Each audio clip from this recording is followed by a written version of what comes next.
அவன் குழம்பி போய் ஏசாவா யாக்கோபா என்று சொல்லி தெரியாமல்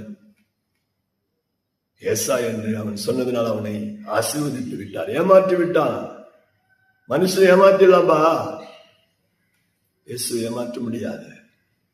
அவர் ஏமாத்து நினைக்கிறீங்களா? நீங்க தான் ஏமாந்து போயிடுவீங்க. நல்லவங்களா நடிக்கிறீங்களா? அவருக்கு உங்களை நல்லா தெரியும். அவர் உங்களை பார்த்து வெளிப்படையான காரியங்களை பார்த்து அவர் ஏமாந்து போய்விட மாட்டார். நம்முடைய நினைவுகள், அந்தரங்கத்தின் காரியங்கள், நம்முடைய சிந்தனைகளை, எண்ணங்களை, நம்முடைய ஒவ்வொரு அசைவுகளை ஆண்டவர் அணுவணுவாய் அறிந்திருக்கிற தேவன். அவருக்கு விரோதமான எங்க போக முடியும்? அவருக்கு மறைவா நம்ம எங்க போக முடியும்? எங்க போக முடியாது. வானத்துக்கு ஏறினால் அங்க இருக்கிறாரு, பாதாளத்துல படுக்கை போட்டால் அங்கே அவர் இருக்கிறாரு. உமக்கு மறைவான அங்க ஆண்டவரை ஓடுவோம். சமூகத்தை விட்டு நான்